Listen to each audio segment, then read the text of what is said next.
குறுகிய காலத்தில் நம்ம வந்து விஜய விமர்சனம் பண்ணக்கூடாது. ஆனால் இந்த ஒரு மாதம் நடந்த நிகழ்வுகள் பார்த்தீங்கன்னா ரொம்ப முன்னுக்கு பின்னா முரணா இருக்கு.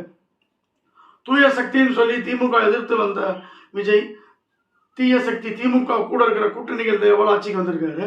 அதே மாதிரி தினகரன் வச்ச குற்றச்சாட்டு எப்படி அந்த ஒரே எம்எல்ஏவை குதிரை பேரம் பசி தூக்குனது, அதிமுகவோட செயலாளர் போய் நம்ம எடப்பாடியை சந்திக்காமல் சிவி சண்முகத்தை சந்திச்சு அங்கே வந்து சோஃபா அனுப்பிச்சதுன்னு நிறையா ஒரு குற்றச்சாட்டுகள் அவர் மேலே வந்து 20 நாளுக்குள்ளேயே இருக்குது.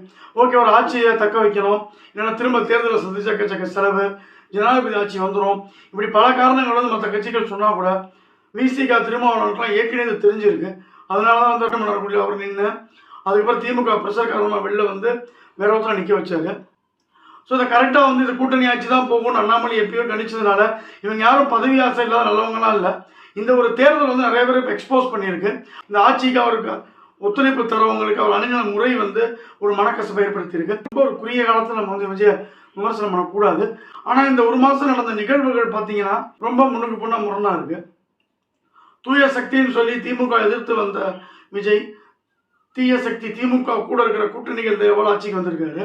அதே மாதிரி தினகரன் வச்ச குற்றச்சாட்டு எப்படி அந்த ஒரே எம்எல்ஏவை குதிரை பேரம் பசி தூக்குனது, அதிமுகவோட செயலாளர் போய் நம்ம எடப்பாடியை சந்திக்காமல் சிவி சண்முகத்தை சந்திச்சு அங்கே வந்து சோஃபா அனுப்பிச்சதுன்னு நிறையா ஒரு குற்றச்சாட்டுகள் அவர் மேலே வந்து 20 நாளுக்குள்ளேயே இருக்குது.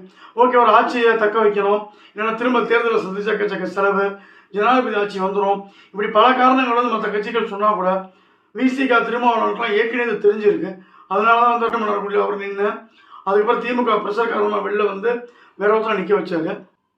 ஸோ இதை கரெக்டாக வந்து இது கூட்டணி ஆட்சி தான் போகும்னு அண்ணாமலை எப்பயோ கணிச்சதுனால இவங்க யாரும் பதவி ஆசை இல்லாத நல்லவங்களாம் இல்லை. இந்த ஒரு தேர்தல் வந்து நிறைய பேர் எக்ஸ்போஸ் பண்ணியிருக்கு. இந்த ஆட்சிக்கு அவருக்கு ஒத்துழைப்பு தரவங்களுக்கு அவர் அணுகின முறை வந்து ஒரு மனக்கசப்பை ஏற்படுத்தியிருக்கு. ரொம்ப ஒரு குறுகிய காலத்தில் நம்ம வந்து விஜய விமர்சனம் பண்ணக்கூடாது. ஆனால் இந்த ஒரு மாதம் நடந்த நிகழ்வுகள் பார்த்தீங்கன்னா ரொம்ப முன்னுக்கு பின்னா முரணா இருக்கு. தூய சக்தின்னு சொல்லி திமுக எதிர்த்து வந்த விஜய் தீய சக்தி திமுக கூட இருக்கிற கூட்டணிகள் எவ்வளோ ஆட்சிக்கு வந்திருக்காரு. அதே மாதிரி தினகரன் வச்ச குற்றச்சாட்டு எப்படி அந்த ஒரே எம்எல்ஏவை குதிரை பேரம் பசி தூக்குனது, அதிமுகவோட செயலாளர் போய் நம்ம எடப்பாடியை சந்திக்காமல் சிவி சண்முகத்தை சந்திச்சு அங்கே வந்து சோஃபா அனுப்பிச்சதுன்னு நிறையா ஒரு குற்றச்சாட்டுகள் அவர் மேலே வந்து 20 நாளுக்குள்ளேயே இருக்குது.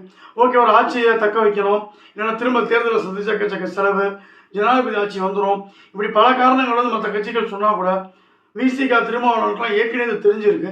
அதனால தான் வந்து மன்னர்குடியில் அவர் நின்று அதுக்கப்புறம் திமுக பிரஷர் காரணமாக வெளில வந்து வேற ஒருத்தர் நிற்க வச்சாரு. ஸோ இதை கரெக்டாக வந்து இது கூட்டணி ஆட்சி தான் போகும்னு அண்ணாமலை எப்பயோ கணிச்சதுனால இவங்க யாரும் பதவி ஆசை இல்லாத நல்லவங்களாம் இல்லை. இந்த ஒரு தேர்தல் வந்து நிறைய பேர் எக்ஸ்போஸ் பண்ணியிருக்கு. இந்த ஆட்சிக்கு அவருக்கு ஒத்துழைப்பு தரவங்களுக்கு அவர் அணுகின முறை வந்து ஒரு மனக்கசப்பை ஏற்படுத்தியிருக்கு.